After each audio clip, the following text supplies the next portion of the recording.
شاهراه زندگی با پیراهای خیش می تواند تمام آدمان را در خود جای بدهد و هر کس در پیراهای انتخاب کرده خیش تا جای می رود.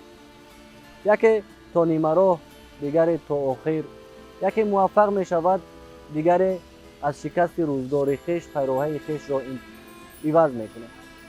نه هر پیراه انسان را تا به درجه شخصیت می برد. امروز در برنامه پیراه از پیراهای طی کرده شخصیت قصه می کنیم که از یک پیراه خردی خیالی خیش تا به بزرگترین شاهراه صنعت رسیده. شخصیتی که امروز بابتش قصه میکنیم شخصی است که بودنش و نامش سبب گردیده تا صدها نفر دیگر پیراهای هنری او را انتخاب نمایند و یا هوس چون او بودن را کنند. قدرتالله یحیی‌زاده کمپوزیتوری معروف تاجیک سال 1946 در شهر دوشنبه به دنیا آمده است. آوان خردی قدرتالله زیر محبت والدین سپری می شود. پدر قدرتالله سلطان یحیی‌زاده یکی از دانندگان خوب تاریخ و فرهنگ بوده است. از بس که در گذر اهل هنر محله رو بروی دانشگاه آموزگاری امروز کوچه لایق شیرالی میزیست، همیشه اهل صنعت به خانه‌اش می آمدند. از این و آن صحبت می کردند و هنگام استراحت صاحب خانه با استفاده از تار باباییش که چون میراث به او رسیده بود نوازش می کرد و سرود می خواند. ما البته با شوق گوش میکردم، تماشا میکردم، میشیشتم، اهمیت میدادم. همین نشست های همین دوستانه آنها و من بزمی که آنها تشکیل میکردن در خانه، این البته تاثیر خود را به من بخشیده است و من از همون سالهای بچگی شوق کردم و بعد از آن که به مکتب میانه رقم 7 شهر دوشنبه داخل شدم، در صنف یکم علاقه ما با همون دوتار پدری که در خانه داشتم با همون دوتار من یعنی گاه بعد درس ها نشسته یک آهنگ هایی که نه آنقدر پخته هم باشد لیکن کوشش میکردم که یک آهنگ برات مینواختم. هنوز از آوان خردی پدر احساس میکرد که پسرش قدرتالله به موسیقی محبت دارد، زیرا این کودک خردسال دور از چشم پدر تار را به دست میگرفت و میخواست چیزی بنوازد، هرچند نمیتوانست. وقتی نوازندگی پدر را میدید در گوشه مینشست و افتخار میکرد که پدرش چنین هنر را دارد و یاد دارد که پدرش میگفت که گذشتگانش صنعتکار بودند. این سخنان محبت صنعت را در دل قدرتالله بیشتر میکردند. از بس که در خردی قدرتالله نورس چقان بود و موی زرد طلا رنگ داشت، والدین و خویش و تبار او را طلا نام میبردند که بعدتر همسالانش نیز با این نام به او مراجعت میکردند. قدرتالله را برای تحصیل به مکتب میانه رقم 7 میآورند که نخستین مکان آموزش در حیاتش به حساب میرود. محض در همین مکتب او دوستان خوب مییابد و راه به کروژک موسیقی. در صنف‌های 4 و 5 با تشبوس با منوین یک رفتار برادرانه خالصانه خودشان دمیر دوست محمدوف، کمپوزیتور دمیر دوست محمدوف که در همون مکتب میانه میخواندن یک چند صنف بالا میخواندن، لیکن علاقه آن کس در همونجا خوانده ایستاده در صنف‌های 8 و 9 و 10 آن کس از بس که به خانه پیانیران رفته می آمدن هم رباب نواز بودن، هم کلارنت نواز بودن، هم اکاردیون نواز بودن و ما را از همین صنف‌های ابتدایی علاقه انتخاب کرده ایستاده یک چند کس را انسامبل سازهای ملی و کرده بودن، تشکیل کرده بودن در همون مکتب خودش. خب تحت سروری اون کس در همون مکتب آهسته آهسته از دمیر دوست محمدوف ما یک سبق آموختگی شدیم و قدم‌های اولین و آغاز کار ایجادی من علاقه صنف‌های 4 و 5 و 6 بود، چون که من در همون وقت дар хотир дорам чӣ хел бо сози мусиқии рубоб ду суруд навишта будам: гурбачаи ман ва шаҳри азизам. мо бо Қудратулло Яҳъёев якҷоя дар як маҳалла калон шудагӣ. Дар он маҳалла, ин маҳаллаи Саросиё мегуфтанд, дар он маҳалла Дамир Дӯстмуҳаммадов, Толиб Шаҳидӣ, Сурат Халилов, мо якҷоя калон шуда будем.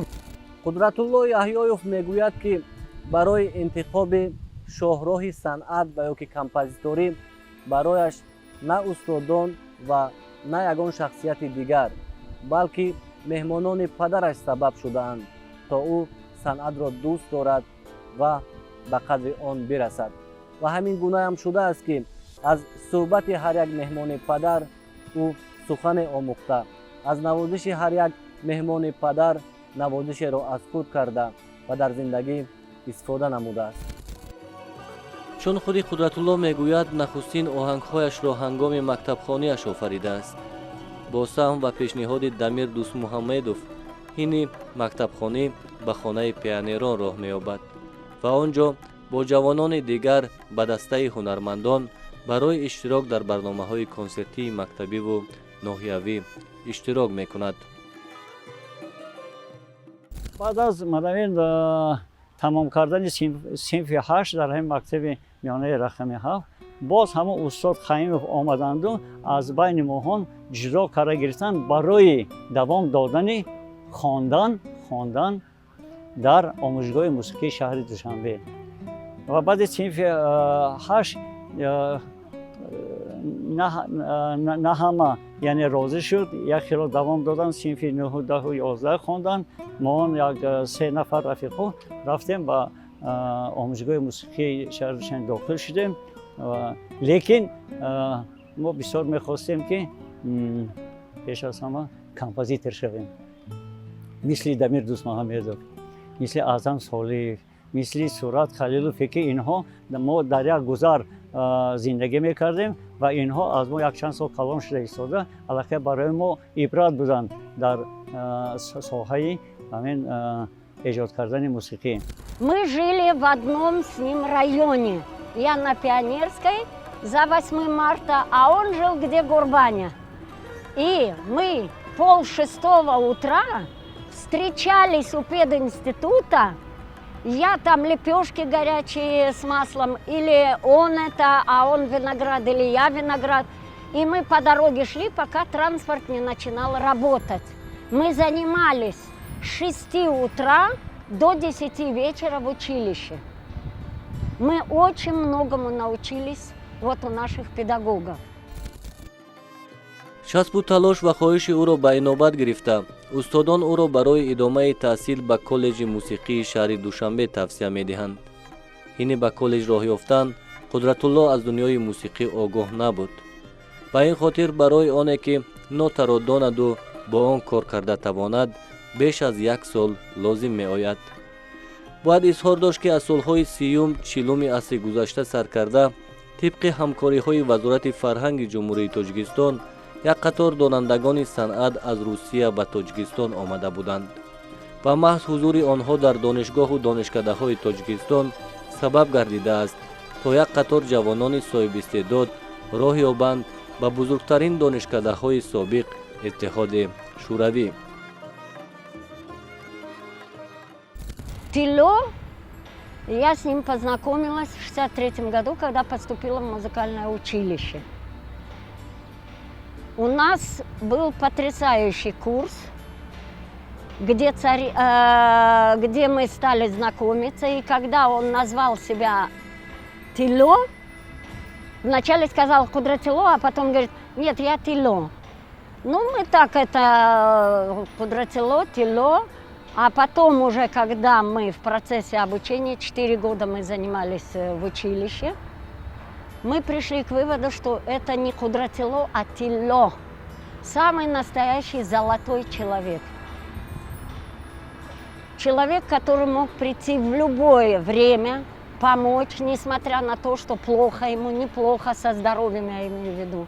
давоми хондани ман ҳамчун тамом кунанда хат кунандаи омӯзишгоҳи мусиқӣ дар дасти дар синфи генерал Сергеевич Александров гузошт. ана таҳти сарварии Александр якчанд асарҳои аллакай нисбатан калонҳаҷм эҷод кардам ва кори дипломии ман як сюитаи чорқисма барои оркестри симфонӣ буд таҳти унвони Тоҷикистон. ана бо ҳамин асар бо ҳамин асари яъне дипломии худам барои давом додани хондан толиб шаҳидӣ як сол пештар бо роҳхати вазорати маданият ба шаҳри Москва ба консерваторияи давлатии шаҳри Москва рафта дохил шуд. Баъдан мо бо якҷоягӣ Зарина Миршакар ба консерваторияи давлатии шаҳри Москва ба номи Чайковский рафта дохил шуд. Ман ба донишкадаи давлатии мусиқӣ педагогӣ ба номи Гнесинҳо рафта дохил шудам. ҳамин гунае мешавад ки Қудратулло Яҳьёев баъд аз хатми мактаби санъати Душанбе роҳ меёбад барои идомаи таҳсил ба шаҳри Москав ва ёд дорад ки миёни даҳҳо нафар аъзоёни комиссияе ки шогирдонро интихоб мекарданд Арам Ильич шахсияти бузурги рус ва ё ки композитори бузурги рус ба ӯ аҳамият медиҳад ва ӯро даъват мекунад барои синфи хеш, яъне ки ҳамчун давомдиҳандаи фаъолияти хеш ва маҳз ҳамин шахсият сабаб мешавад то Қудратулло Яҳьёев ҳамчун беҳтарин композитори замони хеш ба воя бирасад ва то ба имрӯз шӯҳратёр бошад. дар вақти ҳамин дохил шудан як гурӯҳ композиторони бузурги СССР шиштагӣ ва дар байни онҳо дар ҳақиқат композитори бузурги ҳамон давраи имрӯза ин профессор Арам Ильич Хачатурян буданд. ва Арам Ильич Хачатурян аз байни ҳамаи онҳое ки дохил шуда истода буданд ва имтиҳон супориданд, имтиҳонҳои дохилӣ Арам Ильич маро ба синфи худ яъне қабул карданд. Привили любовь к самому прекрасному, что есть в литературе, в живописи, в музыке. И каждый урок это было открытие чего-то нового у нас. Понимаете? И поэтому, окончив музыкальное училище, у нас уже никаких не было сомнений, кто куда пойдет. Мы сразу решили, что мы, если есть возможность, поедем в Москву и будем учиться. И нам просто повезло опять в жизни, что у Тылё был педагог Арам Ильич Хачатурян, известнейший советский композитор. А у меня Сергей Артемьевич Баласанян, который на протяжении 17,5 лет трудился в Таджикистане вместе с такими композиторами, как Ленский, Урбах. И Сергей Артемьевич был основоположником таджикской оперы. Давоми хониши ман, омӯхтани ман, яъне сабақ омӯзии ман дар соҳаи композиторӣ ин дар синфи профессор Арам Ильич Хачатурян гузашт ва ин устод як бисёр меҳрубонона, падарона, ғамхорона нисбат ба ман бисёр мекарданд, аҳамият медоданд. ана чӣ қадар ба ман кӯмак расондаги Арам Ильич, ман ҳеҷ аз хотир намебарам вай дӯстишона, ана ҳамун қадрдонашона, мани ҷавона он кас қадрдонӣ мекарданду ва эҳтиёт мекарданд. мегуфтанд ки ту тоҷик, ту аз республикаи дурдаст омадагӣ, аз Тоҷикистон омадагӣ, аз шаҳри Душанбе омадагӣ, ту дар яъне табиати шумо ҳам зебою ҳам гарм, дар ин ҷо як кор кун ки шамол нахӯрӣ. дар Москва ҳаст, яъне зимистони вай дорад хунукеш баланд.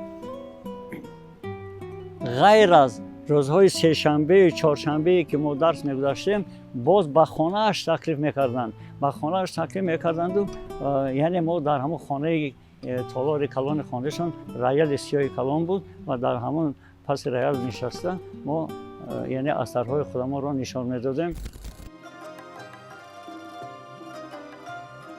нақши бастакори маъруф Арам Ильич дар тарбияи Қудратулло калон аст. аз рӯзи интихоби шогирд то рӯзи хатми донишгоҳ бо ӯ чун фарзанд муомила мекарду меҳрубонӣ, ғамхорӣ менамуду роҳ нишон медод. ин буд ки кори хатми Қудратулло бо ширкати оркестри академӣ дар шаҳри Москав дар ҳузури аҳли воломақоми собиқ иттифоқ баҳои баланд мегирад ва он пас мекардад ба Тоҷикистон.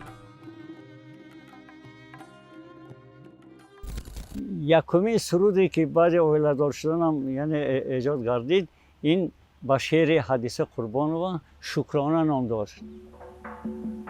шукри обад, шукри хокат, шукри шому шукри субҳи атрнокат, Тоҷикистони азизам, модари ҷони азизам. شکری آبم شکری خاکم شکری شام و شکری صبحی عطرناکم تاجیکستانی عزیزم مادری جانی عزیزم مادری جانی عزیزم. انا همین سرود بعد اویلادور شدنم سال 73 ایجاد شد و از بس که ما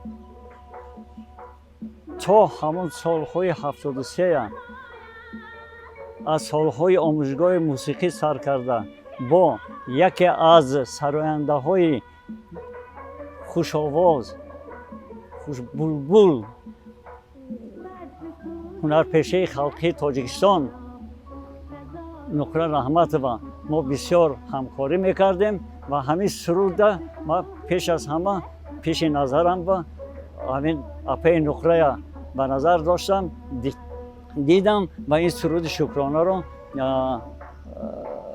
از اپه نقره خواهش کردم که این سرود فقط میتواند در اجرای شما یک پرواز کند و اپه نقره گوش کرده ایستاده معقول دانستن، رحمت گفتن که تو ما رو حرمت کرده، عزت کرده آورده همین سروده و بعدا مشق کردیم، تیاری دیدیم و این اثر رو در خانه رادیو ثبت کردیم و همین طریقه همین سرود شکرانه در اجرای نقره رحمت و صدا داد.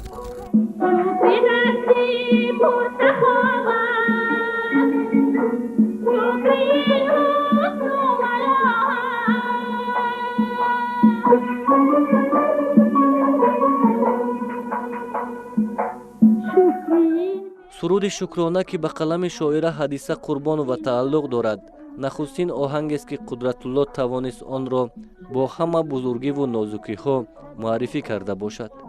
дар ин оҳанг муҳаббатномаи шоир бо нигоҳи тозаву ҷолиби оҳангсоз ранг гирифта, садои марғуладори Нуқра Раҳматова дар он вазни дигар зам мекунад. аз ҳама аҷиб ва дақиқ ҳамин аст ки ӯ худро дар олами мусиқӣ дарёфта тавонист. агар аз ҷиҳати суруд гирем, агар махсусан ҳама суруди шукрона ё модарам ки тоҷик мехонад, ҳар ду суруд дар бисёр самимӣ, заминӣ ва дилрас иҷро шудаанд. ин шукрона гӯё ки шукр аз боду ҳаво, аз Тоҷикистон, аз замини саросар кӯҳсори мост. чандин сурудҳои навистаи устод Қудратуллоро сароидам дар бисёр мавзӯъҳои ватандӯстона, албатта асарҳое ки дар бораи ҷашнҳои ваҳдати миллӣ, дар бораи ҷашни истиқлолият ва дигар ҷашну иду айёмҳое ки дар Тоҷикистон мегузарад, якчанд оҳангашонро иҷро кардам бо ҳамроҳии оркестри симфонӣ, бо ҳамроҳии ҳамсараён, яъне хори театр. ва албатта ин боиси ифтихор аст ки бо чунин композитор кору фаъолият дорам ва бисёр эҳтиром мекунам устодро барои бисёрият самимӣ буданашон ва ҳамавақт аз пайи ҷустуҷӯи эҷод ҳастанд.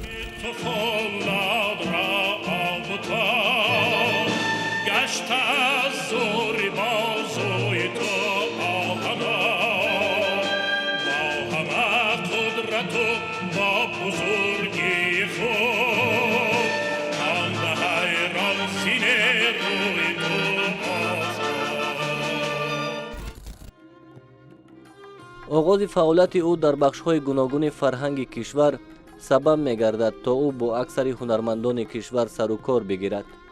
он ҳангом ҳамкории ӯ бо оркестри эстрадии гулшан бештар мешавад ва даҳҳо оҳангҳои пухтаву ҷолибро барои ин ансамбл меофарад. чандин сол дар кумитаи телевизион ва радиошунавонии тоҷикистон кор карда истода, дар он ҷо ман шароит пайдо кардам барои ҳамкорӣ бо кулли ҳамин ҳунармандони жанрҳои гуногун, ҳам аз жанри эстрада, ҳам аз жанри симфонӣ, ҳам аз жанри суруду оҳангҳои миллӣ ки бо ҳамовозии ансамблҳои созҳои миллӣ сабт мекарданд. сармуҳаррири сарредаксияи мусиқии радиои тоҷикистон шуда истода, чӣ қадаре ки тавонистам ман кӯмак расондам ва хайрхоҳона рафтор кардам барои равнақ ёфтани ё ки пешравии кори ҳунармандони асил.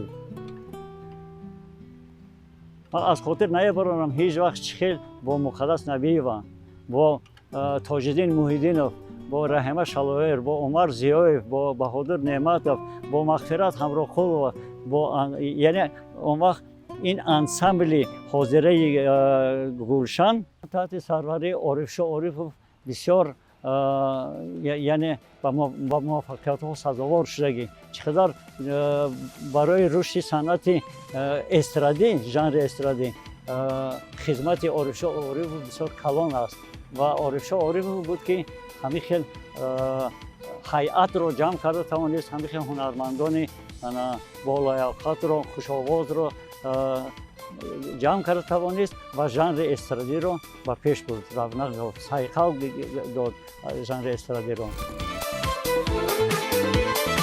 нури чашмонам ту бошӣ тоҷикистон, тоҷикистон, зуру дармонам ту бошӣ тоҷикистон, тоҷикистон, ман ба ғайрат ҷону ҷононе надорам, надорам, ҷону ҷононам ту бошӣ, ту бошӣ тоҷикистон, тоҷикистон, ман туро чун меҳри тобон дӯст дорам, меҳри тобонам ту бошӣ тоҷикистон, меҳри тобонам ту бошӣ тоҷикистон. вақте ки ман ба омӯзишгоҳи мусиқии овозадори шаҳри душанбе дохил шудам, эшон устод ба мо дарс мегуфтанд аз фани хониши партитура ва танзимгарӣ. қудратулло яев имрӯз яке аз композиторони шинохтаи даврони имрӯзаи мо ҳаст ва устод аз ҳамун давраи солҳои ҳафтодум пурра ин тараф, яъне гӯем ки охири солҳои шастум ва даҳаи шастум ва аввали ҳафтодум, баъди хатми институти гнесинҳои шаҳри Москав ки устоди Қудратулло Яев композитори маъруфи дунё Арам Хачатурян буданд, яъне ба зодгоҳ баргашта ва то имрӯз ба мардум, ба аҳли фарҳанг хизмат карда истоданд. тобистони соли 1976 дар ноҳияи Данғара ҳини ҷамъоварии ғалла киштзор оташ мегирад ва барои хомӯш кардани ин оташ механизатори ҷавон Талбак Лолаев кӯшиш мекунад ва дар ин гирӯдор ӯ ҷони худро аз даст медиҳад. аҳли қалам ин коргузории ӯро ба қалам додаанд ва дар саҳифаҳои матбуоти рӯз навиштаанд. Қудратулло Яҳёзода нахустин оҳангсозе буд ки ин фоҷиаро чун асари қаҳрамонӣ ба саҳна гузошт ва бо ин асар дар маъракаҳои бузурги он ҳангом иштирок намуд ва баҳои баланд гирифт. дар ноҳияи Данғара як воқеаи нохушраги буд ки дар розномаи тоҷикистони советӣ мақолаи ҳабибулло файзулло баромада буд таҳти садди оташ. ва баъд аз ҳамон мақола боз балладаи ҳабибулло файзулло чоп гардид ки ин садди оташ дошт ва ин чиз бахшида шегӣ буд ба ҳамон Талбак Лолаев, ба ҳамон комсомол, ба ҳамон ҷавоне ки баъд аз хизмати ҳарбӣ омада истода ғаллаи ҳамон дашти калони Данғарова даромада бо комбайни худаш ғалла медаравид. баробари Талбак Лолаев мардум ҳам ғалла медаравиданд. лекин вақте ки нохост сӯхтор пайдо мешуду ва ғалла даргирифтан мегирад ва сӯхтор калон шудан мегирад, ин Талбак Лолаев ҷони худро қурбон кард ва ба муқобили оташ баромада, ба муқобили сӯхтор баромада мубориза бурд ва аз ҳаёт гузашт. мана ҳамин садди оташ ном балладаи ҳабибулло файзулло барои ман асос шуд барои навиштани симфония.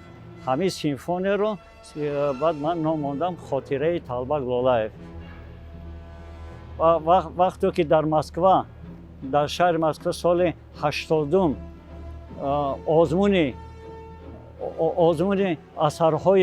озмуни асарҳои бахшида ба патриотизм буд, қаҳрамонӣ буд, ман ҳамин асарро роҳӣ кардам ба Москва. баъд аз он ки ин асари ман ба онҳо маъқул омаду ба ҳамон комиссияи махсус дастгирӣ кард, маро таклиф карданд ва ман ҳам рафта дар он ҷо иштирок кардам. ғайр аз ман аз Туркманистону, Ӯзбекистону, Украинаю, Беларусия яъне композиторои ҷавон омада буданд бо асарҳои худашон. баъд яъне баъди гузаштани озмун яъне ба ман медали ба номи Александровро сазовор донистанд. ин нимаи солҳои 70 бо қалами ҳабибулло файзулло як асаре офарида шуда буд ҳамон шабу рӯз ва имрӯз ҳамон асарро бардошта устод Қудратулло бо ҳамроҳии драматург Муҳаммад Тоҳир Муҳаммадризоев либрето таҳия карда ва имрӯз оҳанг дар арафаи анҷомёбист ва худо хоҳад албатта орзу дорем ки бояд ки рӯи саҳнаи театр ин асар биёяд ва пешкаши тамошобинон гардад. пеш аз ҳама дар оҳангҳои ҳамин Қудратулло Яҳзорзода мо сабки худи ӯро мебинем, симои худи ӯро пеши назар мебарем. баъд самимият ва гуфтори оҳангҳои ӯ дар чи аст? пеш аз ҳама дар он аст ки ӯ мехоҳад ки ҳама чиза аз тамоми вуҷудаш бо тамоми ҳастиш иҷод кунад ва дар интихоби санъаткорон ҳам агар гӯем ки дар баъзеашон бисёр муваффақат ба даст овардааст, хато наметавонад. ӯ эҷодкор аст, шахси фурӯтан аст, дар зиндагӣ дар суруду наво худро дарёфтааст. бояд изҳор дошт ки дар фаъолияти худ Қудратулло барои қаҳрамонони кишвар ва санаҳои бузурги миллӣ асарҳои бузурге офаридааст ки беҳамтоянд. дар ин замина метавон асари ӯро бахшида ба Садруддин Айнӣ ёд кард ки яке аз корҳои назарраси ӯ мебошад. соли 1988 бахшида ба 110-солагии устод Садриддин Айнӣ як достони симфониеро эҷод кардам ва дар он ҷо ман истифода бурдам мусиқиҳои классикиро аз Шашмахон.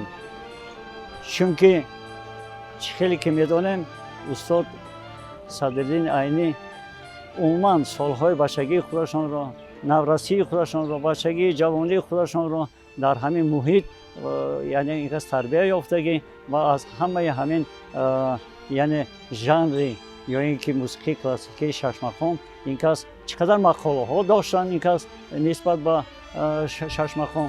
аз бас ки инкас Шашмахонро дӯст медоштанд ва дар ҳамин рӯҳия калон шудагӣ ман ҳам ҳамин мусиқии классикиро аз Шашмахон истифода бурда ба устод Садриддин Айнӣ бахшида ба 110-солагиашон бахшидам ва инро оркестри симфонии فیلارمونی دولتی تاجیکستان در همان وقت فیلارمونی دولتی تاجیکستان ارکستر سیمفونی داشت. غیر از آن ارکستر سیمفونی که در تئاتر دولتی اکادمی اپرا و بالت به نام صدرالدین عینی بود. از بین بعد این ارکستر فیلارمونی دولتی تاجیکستان گذشت، یعنی پراکنده شد.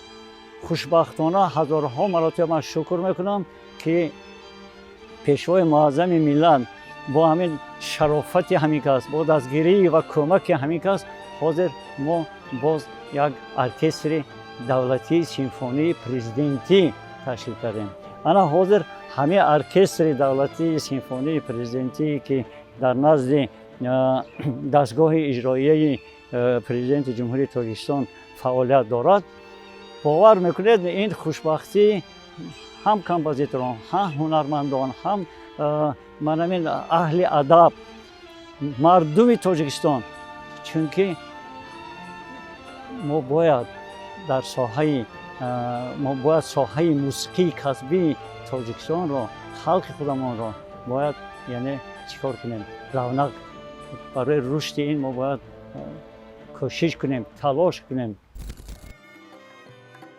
همزمان او برای فیلم کمان زرین سال 1981 و فیلم حجتی سرود وحش موسیقی آفریده است. در بخش موسیقی ارکستری کنسرت برای سکریپکا و ارکستر سیمفونی سال 1972، سیمفونیای خاطره طلبک لولایف 1976، داستان سیمفونیای جانانه بخشیده به اکاشریف جورایف 1982، سیوتا عبارت از 4 قسم برای ارکستر سیمفونی تاجیکستان من، داستان سیمفونی یادداشت‌ها سیوتای ایدانه 1989، خیامنامه برای سراینده راوی و ارکستر سازهای خلقی سال 2002.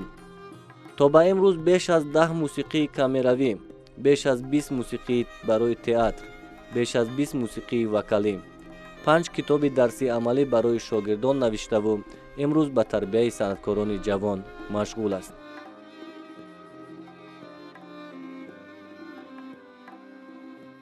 وی بسیار اثرهای پرمضمون، اثرهای کلان، نه تنها سرودهای بچگانه بسیار با ذوق می‌نویساند، آهنگهای کلاسیکی، سیمفونیا، کانتاتا، اراتوریا، همش را در این طول همین سالها نویسندگی بود. از سببی که بسیار یک قلمی بسیار نازک، مهین، یک لحن بسیار تاجیکانه خود را دارد قلم قدرت الله یحیی‌زاده، به همین خاطر من از تمام آهنگایی که آفریدن گوش میکنم یا که میسرایم حس میکنم که چنین لحن‌ها امروز در کمپوزیتوران جهان ما قریب که نمانده است. یعنی صرف لحن تاجیکی از یگان جا گرفتن، از یگان جا دزدیدن، از یگان موسیقی بیگانه پیوست کردن در ایجادیات استاد قدرت الله نیست. و من سالیان آخر رو آوردن به بالت و امروز بالت در تئاتر اپرا بالت به شورای بدیعی پیشنهاد کرده شده است و در اونجا در عرصه آموزش قرار دارد. من فکر میکنم که بسیار بهای مثبت هم باید گیرد از طرف اعضایان شورای بدیعی تئاتر اپرا بالت به نام استاد صدرالدین عینی. در فاصله دوره‌های گوناگون زندگی و البته پیشروی ایجادیات احساس میگه که استاد قدرت الله یحیی‌زاده همچون استاد کسبی، یعنی که در سطح بلند قرار دارد، در ژانرهای گوناگون موسیقی سر کرده، از سرودها، از موسیقی ها و ژانرهای مرکب موسیقی، پلیفونی، گوییم که سیمفونیا، اراتوریا، کانتاتا و دیگر، یعنی ژانرهای مرکب موسیقی را یعنی که او در ایجادات خود جای داده است. سالهای سالیان در دوران استقلالیت و پیشتر این کس به حیث راهبر موسیقی روزهای فرهنگی تاجیکستان در دیگر کشورها و برنامه‌های دولتی، برنامه‌های فرهنگی، برنامه‌های شاس، برنامه‌های آدبیکه این کس همچون راهبری موسیقی و آهنگساز کار و فعالیت نمودند و این روزها این اقدام بزرگ را نیز دوام دادند و در بسیاری برنامه‌هایی که من بالا ذکر نمودم قدرت‌الله یحیی‌یوف یا که سویته بچگانه می‌نویساندند یا که سرود استرادی می‌نویساندند یا که سویت‌های سه قسمه‌ای که به همین معرکه‌ها نیز یعنی که بخشیده شده استاد قدرت‌الله یحیی‌یوف اثرها می‌نویساندند. دیگه از همه عجیب که وقتی که نمایشنامه غروب عجم را آهنگش را نویسم به ذمه این بسته‌کار واگذاشته شد و توانست همون آهنگ‌های بسیار قدیمی را در گوش و هوش ما یک بار دیگه بیدار کنه. پیش از همه او مرد حلالکار جستجوی دوست می‌دارد، تازه نگاه است، در زندگی خودش هم خویش را پیدا کرده است. دیگر اینکه او مثال یک داستان نویس نسبت طلبک لالیف این هم یک سوزش، هم درد، هم فغان همون جنگ آدم با آتش را آدم احساس میکنه. این هم یک برد و یک موفقیت است. سهم و تلاش و جانفدایی او را به نظر گرفته حکومت جمهوری تاجیکستان او را با عنوان ارباب هنر تاجیکستان لایق می‌بیند و به او جایزه دولتی به نام رودکی که یکی از بانفوذترین عنوانها هست داده می شود.